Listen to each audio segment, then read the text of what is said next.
Confissões. Santo Agostinho.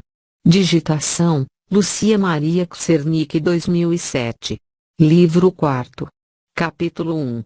Dos 19 aos 28 anos. Durante esse período de 9 anos, dos 19 até os 28 anos, fui seduzido e sedutor, enganado e enganador, conforme minhas muitas paixões, publicamente, com aquelas doutrinas que se chamam liberais, ocultamente, com o falso nome de religião, mostrando-me aqui soberbo, ali supersticioso, e em toda parte vaidoso. Ora perseguindo a aura da glória popular até os aplausos do teatro, os certames poéticos, os torneios de coroas de feno, as bagatelas de espetáculos e a intemperança da luxúria, ora, desejando muito purificar-me dessas imundícies, levando alimento aos chamados eleitos e santos, para que na oficina de seu estômago fabricasse anjos e deuses que me libertassem. Tais coisas seguia eu e praticava com os meus amigos, iludidos comigo e por mim. Riam-se de mim os arrogantes, e os que ainda não foram prostrados e salutarmente esmagados por ti, meu Deus, mas eu, pelo contrário, hei de confessar diante de ti minhas torpezas para teu louvor. Permite-me, te suplico, e concede-me que me lembre fielmente dos desvios passados de meu erro, e que eu te sacrifique uma vítima de louvor. De fato, sem ti, que sou eu para mim mesmo senão um guia que conduz ao abismo? Ou que sou eu, quando tudo me corre bem, senão uma criança que suga o leite, e que se alimenta de ti, alimento incorruptível? E que é o homem, seja ele quem for, se é homem. Riam-se de nós os fortes e poderosos, que nós, débeis e pobres, confessaremos teu santo nome. Capítulo 2. Professor de retórica. Naqueles anos eu ensinava retórica e, movido pela cobiça, vendia a arte de vencer pela loquacidade. Contudo, bem sabes, Senhor, que preferia ter bons discípulos, dos que se chamam bons, aos quais ensinava sem rodeios a arte de enganar, não para que usassem dela contra a vida de um inocente, mas para algum dia defender algum culpado. Mas, ó Deus, tu me viste de longe vacilar sobre um caminho escorregadio, viste brilhar, entre espesso fumo, os fulgores da boa-fé que eu demonstrava ao ensinar aqueles amantes da vaidade, aqueles pesquisadores de mentiras, eu, seu irmão e semelhante. Por essa mesma época tive em minha companhia uma mulher, não reconhecida pelo chamado matrimônio legítimo, mas procurada pelo inquieto ardor de minha paixão imprudente, mas era só uma, e eu lhe era fiel.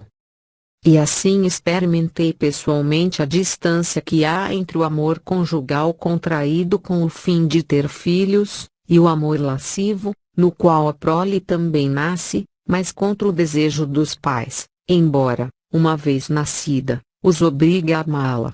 Lembro-me também de que, querendo participar de um certame de poesia, um arúspide mandou-me indagar que dádiva lhe daria para eu sair vencedor.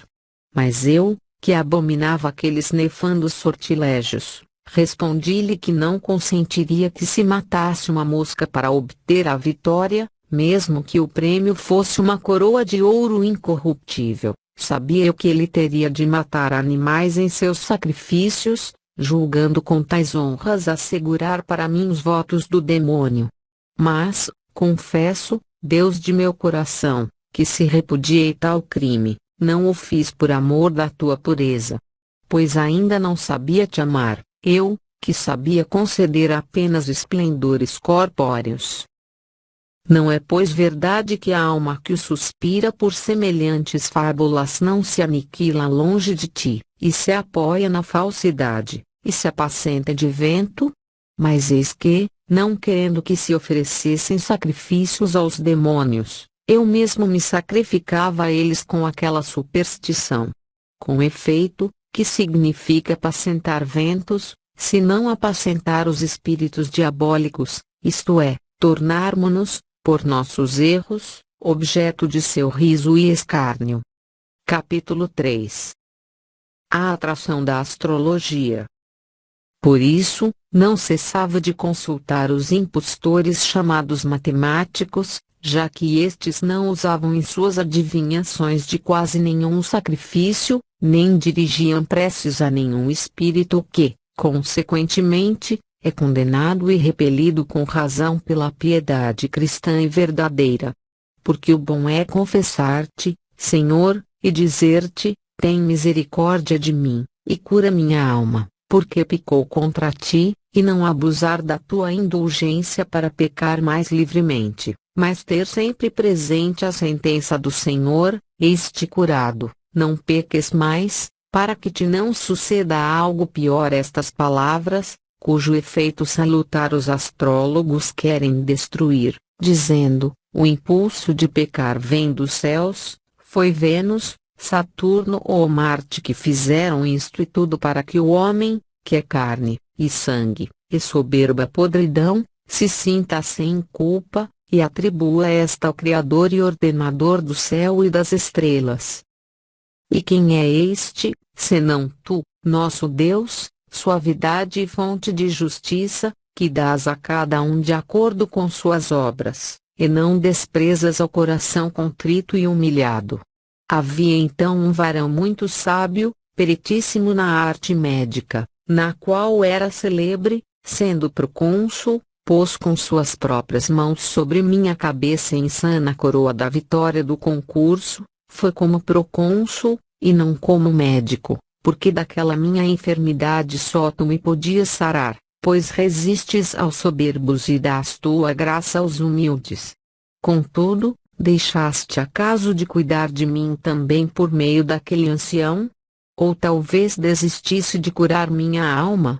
Tendo-me familiarizado muito com ele, passei a ser assistente assíduo e frequente de suas conversas, que eram agradáveis e graves, não pela elegância da linguagem, mas pela vivacidade das sentenças. Assim que ficou sabendo, por conversa, que eu me dedicava à leitura dos livros dos astrólogos, admoestou-me benigna e paternalmente a que os deixasse, e a que não gastasse inutilmente nessas quimeras meus cuidados e trabalho, que melhor empregaria em coisas úteis. Acrescentou que também ele havia cultivado aquela arte, a ponto de querer adotá-la, em sua juventude, como profissão para ganhar a vida, pois, se havia entendido Hipócrates, podia também entender aqueles livros. Por fim, deixara aqueles estudos pelos da medicina, por causa da sua falsidade, não querendo, como homem sério, ganhar o pão enganando os outros. Mas tu, disse-me ele, que tens para manter entre os homens tuas aulas de retórica, segues essas mentiras não por necessidade, mas por mera curiosidade. Mais um motivo para que acredites no que te digo, pois cuidei de aprendê-la tão perfeitamente que quis viver apenas de seu exercício. Indaguei-lhe então por que muitas das coisas prognosticadas pela tal ciência se revelavam verdadeiras. Respondeu-me, como pôde, que a força do acaso está espalhada por toda a natureza. Se alguém dizia ele, consultando às vezes as páginas de um poeta qualquer, encontra um verso que, apesar do poeta pensar em coisas muito diversas quando compôs, adapta-se admiravelmente ao assunto que preocupa, assim pois nada tem de estranho que a alma humana, movida por instinto superior, inconsciente do que se passa no seu íntimo, diga, não por arte, mas por sorte, algo que corresponda aos atos e gestos do consulente.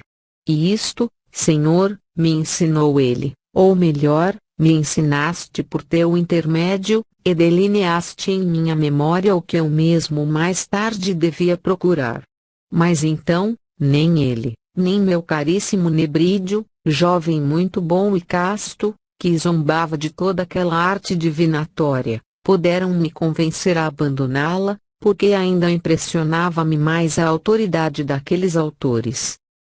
Não tinha eu encontrado ainda o argumento evidente que procurava, que me demonstrasse sem ambiguidade que os presságios acertados dos astrólogos são obra da sorte ou casualidade, e não da arte de observar os astros.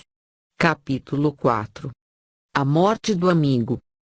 Por aqueles anos, quando comecei a ensinar em minha cidade natal, conheci um amigo, a quem amei em demasia por ser meu companheiro de estudos, de minha idade, e por estarmos ambos na flor da juventude.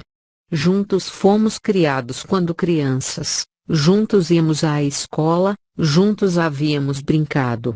Mas nessa época não era amigo tão íntimo como foi depois, embora também não o fosse tanto quanto exige a verdadeira amizade, uma vez que esta só existe entre os que unes por meio da caridade, derramada em nossos corações pelo Espírito Santo que nos foi dado. Contudo, aquela amizade, aquecida ao calor de estudos semelhantes, era-me sumamente grata. Consegui até afastá-lo da verdadeira fé, pouco profunda e arraigada em sua adolescência, arrastando-o para as fábulas supersticiosas e prejudiciais, razão das lágrimas de minha mãe. Esse homem já errava em espírito comigo, e minha alma não podia viver sem ele. Mas eis que, seguindo de perto no encalço de teus servos fugitivos, ó Deus das vinganças, que és a um tempo fonte de misericórdia, e nos converte a ti por estranhos caminhos, eis que tu arrebataste desta vida, quando eu apenas havia gozado um ano de sua amizade, mais doce para mim que todas as doçuras da minha vida. Quem poderá enumerar teus louvores, mesmo limitando-se ao que experimentou em si mesmo? Que fizeste então, meu Deus? E quão impenetrável é o abismo de teus juízos! Lutando meu amigo contra a febre, ficou por muito tempo sem sentidos, banhado no suor da morte, e, como temessem por sua vida, batizaram-no sem que ele o soubesse, com o que não me importei, convencido que estava de que seu espírito reteria melhor aquilo que eu lhe havia inculcado do que o sinal que recebera sobre o corpo inconsciente. A realidade, contudo, foi muito outra. Melhorando, e estando fora de perigo, logo que lhe pude falar eu fiz logo que ele o pôde, e como dependíamos mutuamente um do outro eu não me afastava do seu lado, tentei rir-me em sua presença do batismo, julgando que também ele zombaria comigo de um batismo recebido sem conhecimento nem sentidos, mas ele já sabia que o havia recebido. Olhando-me então com horror, como a um inimigo, admoestou-me com admirável e repentina franqueza, dizendo-me que se queria continuar a ser seu amigo deixasse de tais palavras. Admirado e perturbado, reprimi toda a minha emoção, esperando que convalescesse primeiro, para, recobradas as forças, estar disposto a discutir comigo o que quisesse.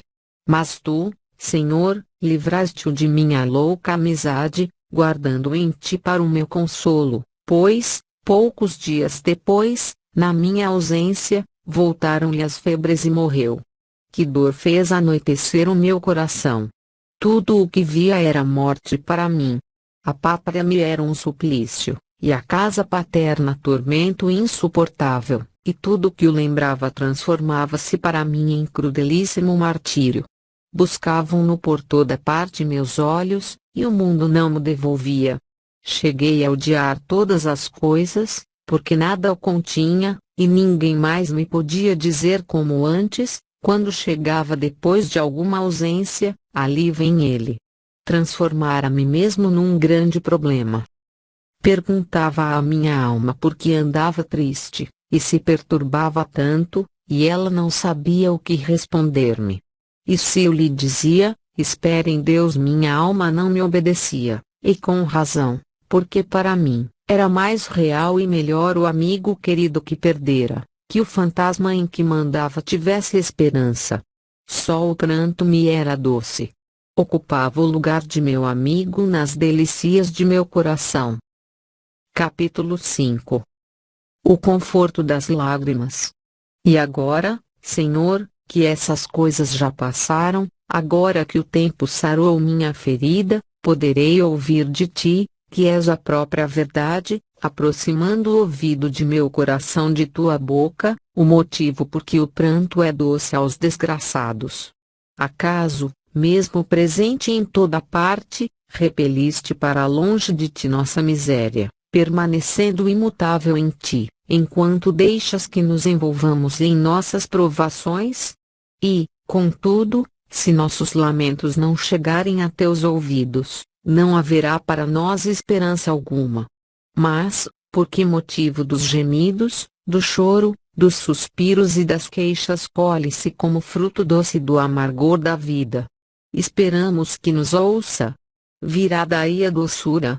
Isso acontece na oração que leva em si o desejo de chegar a ti, porém, poder-se-á dizer o mesmo da dor da perda ou do pranto que então me avassalavam? Eu não esperava ressuscitar meu amigo com minhas lágrimas, mas limitava-me a me condoer e a chorar minha miséria, pois eu havia perdido minha alegria. Ou será que o pranto, que é amargo em si mesmo, se torna um deleite quando, pelo fástio, aborrecemos os prazeres que antes nos eram gratos? Capítulo 6. Inconsolável. Mas para que falar dessas coisas, se agora não é tempo de investigar, mas de me confessar a ti? Eu era miserável, como é toda a alma prisioneira do amor pelas coisas temporais, se sente despedaçar quando as perde, sentindo então sua miséria, que a torna miserável antes mesmo de as perder. Assim é como eu era então e, chorando muito amargamente, descansava na amargura. E como era miserável! Contudo, mais que o amigo caríssimo, eu amava a minha vida miserável, porque embora desejasse mudá-la, não queria perdê-la como ao amigo. Não sei se gostaria de perdê-la por ele, como se conta de Orestes e Pílades, se não é ficção que queria morrer um pelo outro, porque para eles viver separados era pior que a morte. Mas não sei que novo sentimento nascera em mim, muito contrário a este. Sentia pesado o tédio de viver, e ao mesmo tempo tinha medo de morrer. Creio que quanto mais amava o amigo, tanto mais odiava e temia a morte, como inimigo feroz que mo havia arrebatado. Pensava que ela acabaria de repente com todos os homens, como fizera com ele. Este era meu estado de espírito, pelo que me lembro. Meu Deus, eis aqui meu coração, eis seu conteúdo. Olha para o meu passado, porque sei, esperança minha, que me purificas da impureza desses afetos, atraindo para ti meus olhos, e libertando meus pés dos laços que me aprisionavam.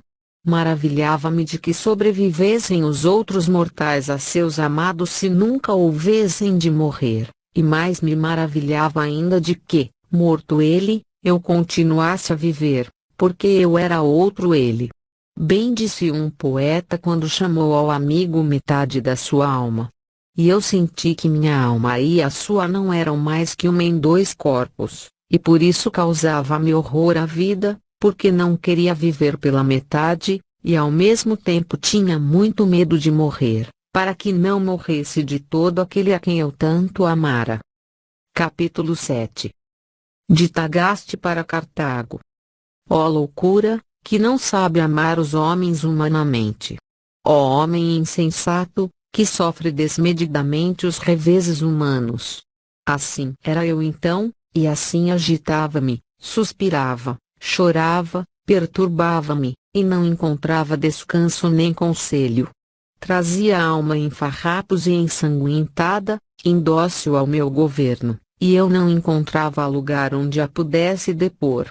Nem os bosques amenos, nem os jogos e cantos, nem os lugares suavemente perfumados, nem os banquetes suntuosos, nem os prazeres da alcova e do leito, nem, finalmente, os livros e os versos podiam dar-lhe descanso. Tudo me causava horror, até a própria luz. Tudo o que não era o que ele era-me insuportável e odioso, exceto gemer e chorar, pois, somente nisto achava algum repouso. E se minha alma deixava de chorar, logo pesava sobre mim o grande fardo da desgraça. A ti, Senhor, deveria ser elevada, para ter cura. Eu o sabia, mas não o queria nem podia. Tanto mais que, ao pensar em ti, não tinha em mente algo sólido e firme, mas um fantasma, o meu erro. Se nele tentava descansar minha alma, logo deslizava como quem pisa em falso, e caía de novo sobre mim.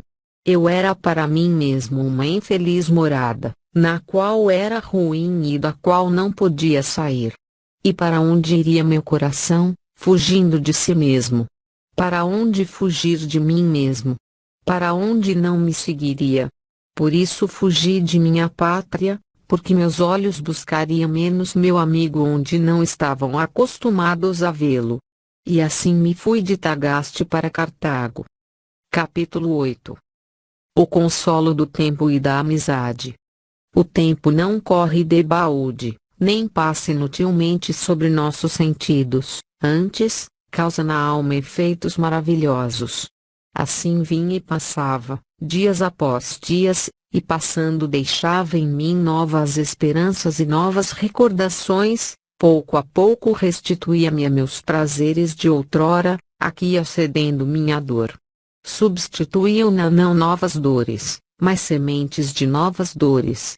Mas, por que me penetrara aquela dor tão profundamente, até o mais íntimo de meu ser, senão porque derramei minha alma sobre a areia, amando a um mortal como se não o fora? O que mais me confortava e alegrava eram sobretudo as consolações de outros amigos, com os quais partilhava o amor para o que amava até em teu lugar, isto é, uma fábula enorme, uma longa mentira, cujo contato impuro corrompia nossa mente, arrastada pelo prurido de ouvir aquilo que a agradava, fábula esta que não morria para mim, ainda que morresse algum de meus amigos.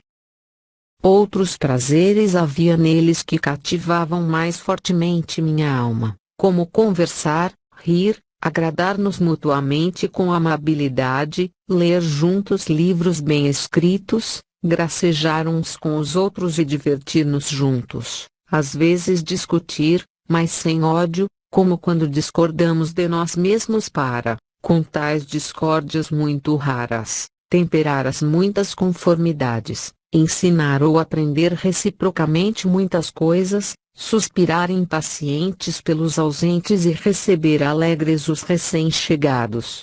Estes sinais, e outros semelhantes, que procedem de corações que se amam, e que se manifestam no rosto, na fala, nos olhos, e em mil outros gestos graciosos, inflamavam nossas almas, como em uma centelha, fazendo de muitas uma só. Capítulo 9. O amigo de Deus.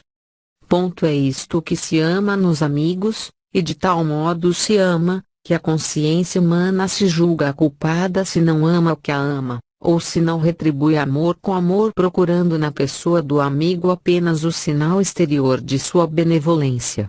Daqui o pranto do luto quando morre um amigo, as trevas de dores, e as lágrimas que inundam o coração quando a doçura se transforma em angústia, e a morte dos que morrem na morte dos que vivem.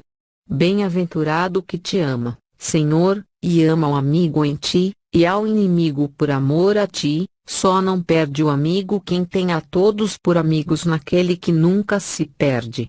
E quem é este, senão nosso Deus, o Deus que fez o céu e a terra, e os enche, porque, enchendo-os, os criou. Ninguém, Senhor, te perde senão o que te abandona. Mas, quem te deixa, para onde vai, ou para onde foge, senão de ti benévolo para ti irado? Onde não achará a tua lei para seu castigo? Porque tua lei é a verdade, e a verdade és tu mesmo. Capítulo 10. As mentiras da beleza. Ó Deus das virtudes! Converte-nos e mostra-nos tua face, e seremos salvos. Porque, para onde quer que se volte a alma humana, onde quer que se estabeleça fora de ti, sempre encontrará a dor, mesmo que sejam as belezas que estão fora de ti e fora de si mesma, e todavia, estas nada seriam se não existissem em ti. Elas nascem e morrem, e, nascendo, começam a existir, e crescem para alcançar a perfeição e, uma vez perfeitas, começam a envelhecer e morrem. Embora nem tudo envelheça, tudo perece. Logo, quando os seres nascem e se esforçam para existir, quanto mais depressa crescem para existir, tanto mais se apressam para deixar de existir. Esta é a sua condição. Eis tudo o que lhes deste, porque são partes de coisas que não existem simultaneamente mas, morrendo e sucedendo-se umas às outras, formam o conjunto de que são partes.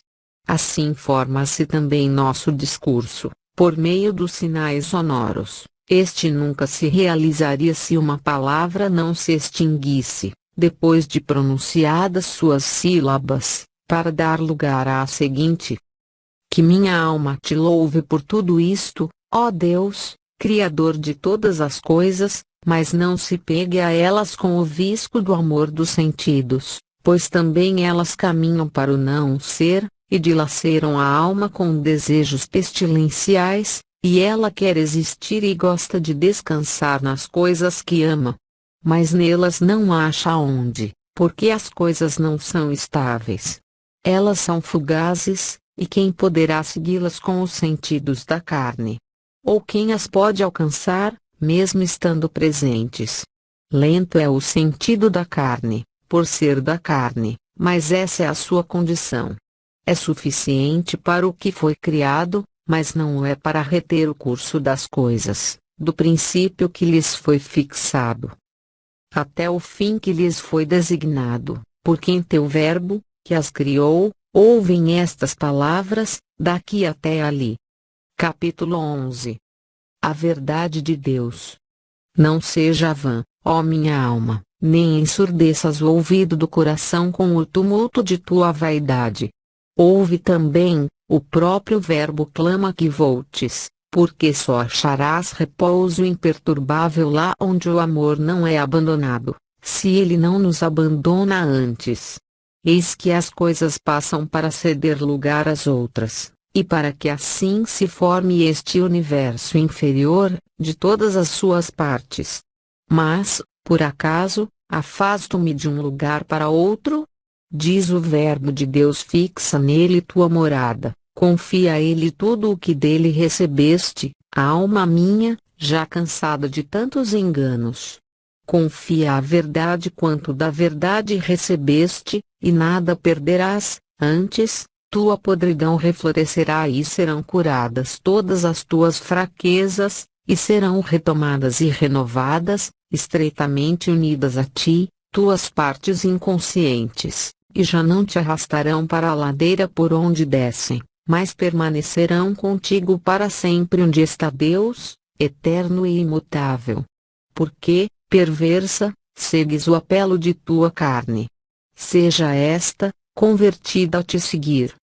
Tudo o que por ela sentes é parte, mas ignoras o todo de que é parte, ainda que te dê prazer.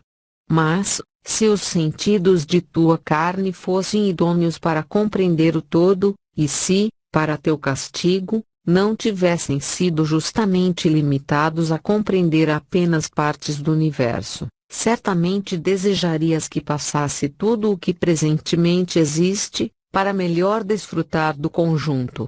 O que falamos também ouves com os ouvidos da carne, e com certeza não queres que as sílabas se detenham, mas que voem, para que outras lhes sucedam, e assim ouvires o conjunto. O mesmo acontece com todas as coisas que compõem um todo, quando essas partes constituintes não existem simultaneamente. Há mais encanto no todo do que nas partes percebidas separadamente. Mas melhor do que todas elas, é o que as fez, que é nosso Deus, que não passa, porque nada vem depois dele. Capítulo 12. O amor em Deus. Se te agradam os corpos, louva a Deus neles, e dirige teu amor para teu artífice, para não o desagradar nas mesmas coisas que te agradam. se te agradam as almas, ama-as em Deus, porque, embora mutáveis, se fixas nele, terão estabilidade, de outro modo, passariam e pereceriam. Ama-as, pois, nele, e arrasta contigo até ele quantas almas puderes, dizendo-lhes, amemo-lo. Porque ele criou estas coisas, e não está longe, ele não as fez para depois ir embora, mas dele procedem e nele estão. E ele está onde aprecia a verdade, no mais íntimo do coração, mas o coração errante se afastou dele. Voltai, pecadores, ao coração, e ligai-vos àquele que é vosso Criador. Firmai-vos nele, e estareis firmes, descansai nele, e estareis descansados. Para onde ides por esses ásperos caminhos? Para onde ides? O bem que amais, dele procede, mas só é bom e suave quando se dirige a ele, porém, será justamente amargo se, abandonando a Deus, amardes injustamente o que dele procede. Porque continuai por caminhos difíceis e trabalhosos. O descanso não está onde o buscais. Buscais a vida feliz na região das trevas, não está lá? Como achar a vida bem-aventurada onde nem sequer há vida? Ele, nossa vida real, veio até nós, sofreu nossa morte, e a suplantou com a abundância de sua vida, com voz de trovão clamou para que voltássemos a ele, para o lugar escondido de onde veio até nós, passando primeiro pelo seio de uma virgem, onde se desposou com ele a natureza humana, carne mortal, para não ficar sempre mortal. Dali, como o esposo que sai do tálamo, deu saltos como um gigante, para correr seu caminho. E não se deteve, correu clamando com suas palavras, com suas obras, com sua própria morte, com sua vida, com sua descida aos ínferos e com sua ascensão, clamando para que voltássemos a ele. Se ele se afastou de nossa vista, foi para que entremos em nosso coração, e ali o encontremos. Se partiu, ainda está conosco. Não quis ficar por muito tempo entre nós, mas não nos abandonou. Retirou-se de onde nunca se afastou, pois o mundo foi criado por ele, e no mundo estava, e ao mundo veio para salvar os pecadores. E a ele se confessa a minha alma, a ele que a cura e contra quem pecou. Filhos dos homens, até quando sereis duros de coração? Será possível que, depois de ter a vida descido até vós, não queirais subir e viver? Mas para onde subis, quando vos ergueis e abris vós a boca no céu? Descei para subir até Deus, já que caístes levantando-vos contra Deus. Dize-lhes isto, minha alma, para que chorem neste vale de lágrimas, e assim os arrebates contigo para Deus, pois, ao dizer estas palavras ardendo em chamas de caridade, é o Espírito Divino que te inspira. Capítulo 13. O problema do belo. Então eu ignorava tais coisas e por isso amava belezas terrenas. Caminhava para o abismo, dizendo a meus amigos, será que amamos algo que não é belo? E que é o belo? E que é a beleza? Que é que nos atrai e apega às coisas que amamos? Pois, com certeza, se nelas não houvesse certa graça e formosura, não nos atrairiam. E eu observava e via que num mesmo corpo uma coisa era o todo, harmonioso e belo, e outra o que lhe era conveniente, só a aptidão de se ajustar de maneira perfeita a alguma coisa como, por exemplo, a parte do corpo em relação ao conjunto, o calçado em relação ao pé, e outras similares. Esta consideração brotou em minha alma do íntimo de meu coração, e escrevi alguns livros sobre o belo e o conveniente, creio que 2 ou 3 tu sabes, Senhor, pois já me esqueci, e não os tenho mais porque se me extraviaram não sei como. Capítulo 14. Razões de uma dedicatória. Mas, meu Senhor e meu Deus, qual o motivo de dedicar esses livros a Hélio, orador de Roma? Não o conhecia, apreciando apenas pela fama de sua doutrina, que era grande, e por alguns ditos seus, que ouvira, e que me agradaram. Mas dele gostava principalmente porque ele agradava aos outros, que lhe tributavam grandes elogios, admirados de que um sírio, educado na eloquência grega, chegasse a orador admirável na latina, e grande conhecedor de todos os assuntos, ligados à filosofia. Assim, ouve-se louvar a um homem, e, embora ausente, começa-se a amá-lo. Entrará o amor no coração do que ouve pela boca do que louva? É certo que não, mas o amor de um se inflama com o amor do outro. Por isso se ama ao que é louvado, mas só quando se está persuadido de que o louvor vem de coração sincero, ou quando o louvor é inspirado pelo amor. Assim, pois, amava eu então aos homens, pelo juízo dos homens, e não pelo teu, meu Deus, em quem ninguém se engana. Contudo, porque não o louvava como se louva a uma auriga famoso ou a um caçador afamado pelas aclamações do povo, mas de modo mais distinto e mais ponderado, tal como eu gostaria de ser louvado.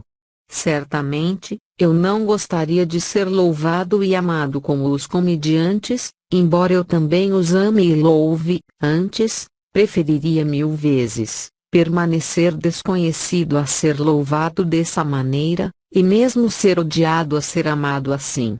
De que modo convivem em uma alma gostos tão vários e diversos? Como é que amo em outro que rejeitaria e afastaria para longe de mim, sendo ambos homens? Aprecia-se um bom cavalo, sem que se queira ser um cavalo, se isso fosse possível. Mas de um estrião não se pode dizer o mesmo, pois tem a mesma natureza que nós. Logo, amo em um homem o que teria horror de ser, embora também eu seja homem. Grande abismo é o homem, cujos cabelos tu, Senhor, tens contados, e não se perde um sem que tu os saibas, e, contudo, mais fáceis de contar são seus cabelos que suas paixões e os movimentos de seu coração. Mas aquele orador era do número dos que eu amava a ponto de desejar e ser como ele, mas eu andava errante por meu orgulho e era arrastado por toda espécie de vento, embora em segredo fosse governado por ti. E como sei, e como te confesso com tanta certeza que o amava mais por amor dos que o louvavam do que pelos méritos que lhe valiam esses louvores. Se em vez de o louvarem aquelas mesmas pessoas o criticassem, e se me contassem dele as mesmas coisas, mas com censura e desprezo, certamente não me entusiasmaria por ele. Não obstante, os fatos não seriam diferentes e nem o homem outro, mas unicamente os sentimentos dos narradores. Eis onde jaz enferma a alma que ainda não se apoiou na firmeza da verdade. É levada e trazida, atirada e rechaçada, segundo os sopros das línguas que ventam dos peitos dos que opinam. E de tal modo a luz lhe é toldada, que não distingue a verdade, apesar de estar ela à nossa vista. Para mim era importante que aquele homem conhecesse minhas palavras e meus trabalhos. Se ele os aprovasse, me entusiasmaria ainda mais por ele, mas se os reprovasse, meu coração fútil e vazio de tua firmeza, se lastimaria. Contudo, meu prazer era pensar e refletir no problema do belo e do conveniente, assunto do livro que lhe dedicara, admirando na minha imaginação, mesmo que ninguém mais o louvasse. Capítulo 15. Os primeiros livros. Mas não atinava com a chave de tuas artes em tão grandes obras, ó Deus onipotente, único Criador de maravilhas. Vagava minha alma pelas formas corpóreas, e definia o belo como o que agrada por si mesmo, e o conveniente como o que agrada por sua acomodação a outra coisa, e apoiava essa distinção com exemplos tomados dos corpos.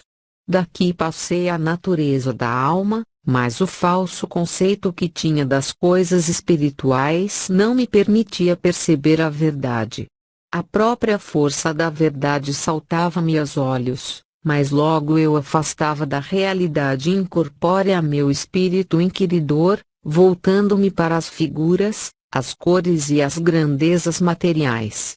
E como não podia ver nada semelhantes na alma, julgava que tampouco seria possível ver minha alma. Mas, como eu amava a paz da virtude, e aborrecia a discórdia do vício, notava naquela certa unidade e neste certa desunião, parecia-me que residisse nessa unidade a alma racional, a essência da verdade e do sumo bem. Na desunião, via eu não sei que substância de vida irracional e a natureza do sumo mal, que não era apenas substância, mas também verdadeira vida. Todavia não procedia de ti, meu Deus, de quem procedem todas as coisas. E chamava aquela unidade mônada, como alma sem sexo, e a esta multiplicidade díada, como a ira nos crimes, a concupiscência nas paixões, sem saber o que dizia. Ignorava então, ainda não havia aprendido que o mal não é substância alguma, nem que nosso espírito não é o bem soberano e imutável. Assim como se cometem crimes quando o movimento do espírito é vicioso e se atira insolente e turbulento, e se cometem infâmias quando o afeto da alma, fonte dos prazeres carnais, é imoderado, assim os erros e falsas opiniões contaminam a vida se a alma racional está viciada, como estava a minha então.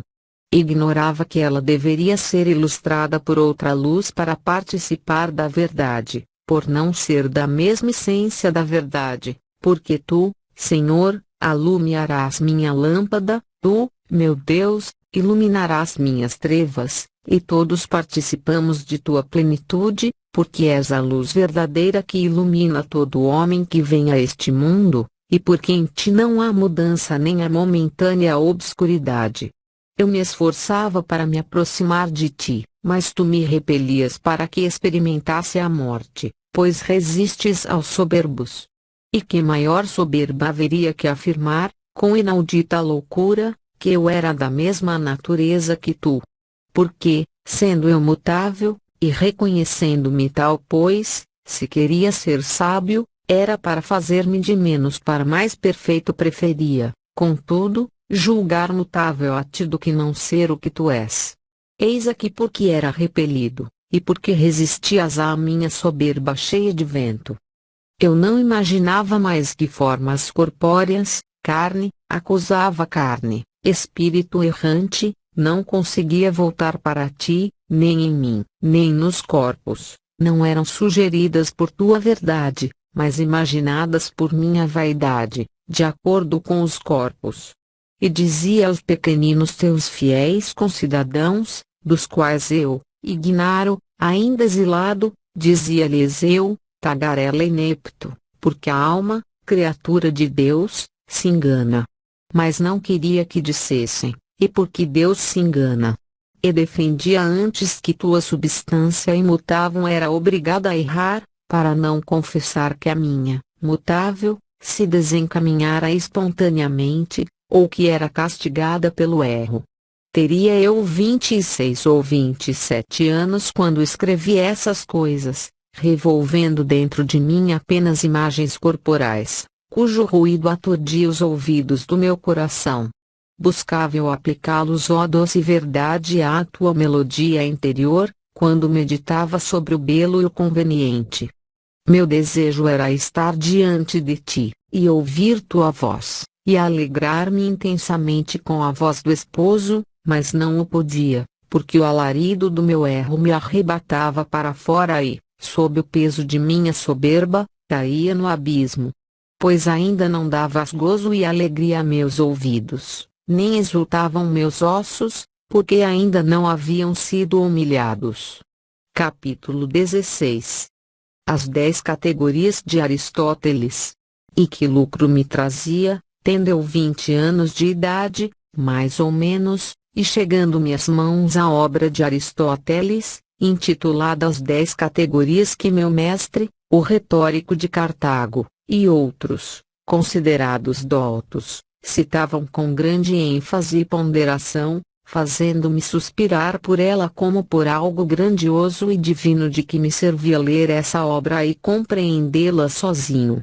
falando com outros, que afirmavam ter conseguido entendê-la só por meio de mestres eruditíssimos, que lhe haviam explicado não apenas com palavras, mas também com figuras pintadas na areia, nada me souberam dizer que eu já não tivesse entendido em minha leitura particular.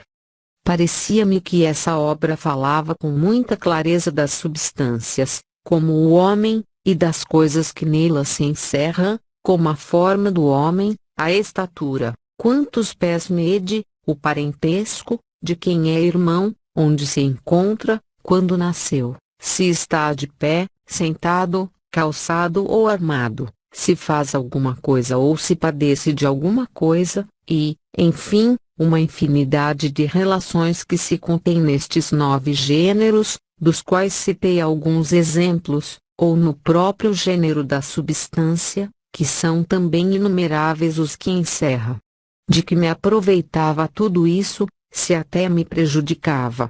Julgando que naqueles 10 predicamentos se achavam compreendidas, de modo absoluto, todas as coisas, esforçava-me por compreender também a ti, meu Deus, ser maravilhosamente simples e imutável, como se fosse subordinado à tua grandeza e formosura, como se estas estivessem em ti como em seu sujeito, como se fosses um corpo. Tua grandeza e beleza são porém uma mesma coisa contigo, ao contrário dos corpos, que não são grandes ou belos por serem corpos, pois, embora fosses menores e menos belos, nem por isso deixariam de ser corpos.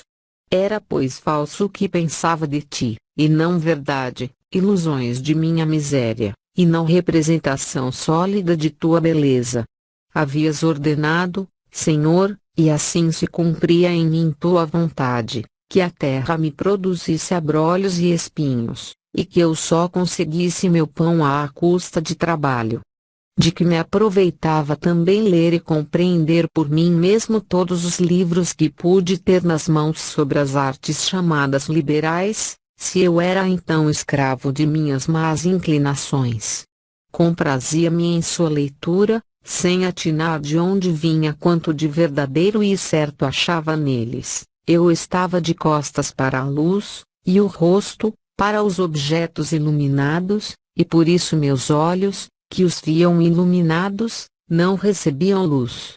Tu sabes, Senhor, meu Deus, como sem ajuda de mestre, aprendi tudo o que li, quanto às leis da retórica, da dialética, da geometria, da música e da matemática, porque também a vivacidade da inteligência e a agudeza da intuição são dons teus. Mas não te oferecia por eles sacrifício algum, e por isso causavam-me mais dano do que proveito.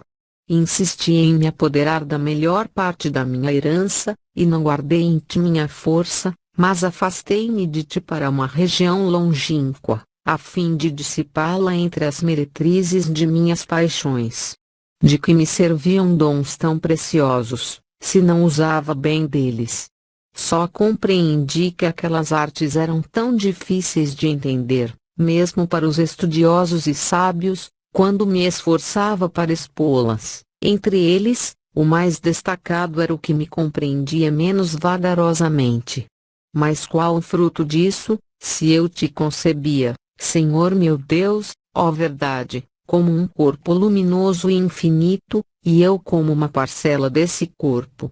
Que rematada perversidade! Assim era eu, não me envergonho agora, meu Deus, de confessar tuas misericórdias para comigo, e de te invocar, já que não me envergonhei então de proferir ante os homens tais blasfêmias e de ladrar contra ti. De que me aproveitava, repito, a inteligência ágil para entender aquelas ciências, e para explicar com clareza tantos livros complicados, sem que ninguém os houvesse explicado, se errava monstruosamente na predade com sacrílega torpeza. E que prejuízo sofriam teus pequeninos em serem de menor inteligência, se não se afastavam de ti, para que, seguros no ninho da tua igreja, se cobrissem de penas, e lhes alimentassem as asas da caridade com o sádio alimento da fé. Ó Deus e Senhor nosso! Esperemos, ao abrigo de tuas asas, protege-nos, leva-nos. Tu levarás os pequeninos, e até escarnecidos tu os levarás. Nossa firmeza só é firmeza quando está em ti, mas quando depende de nós, então é debilidade. Nosso bem vive sempre em ti, e somos perversos porque nos afastamos de ti. Voltemos já, Senhor, para não nos aniquilarmos, porque em ti vive nosso bem, sem deficiência alguma, sem medo de não o encontrar quando voltarmos para nossa origem e, embora ausentes, nem por isso desaba nossa casa, tua eternidade.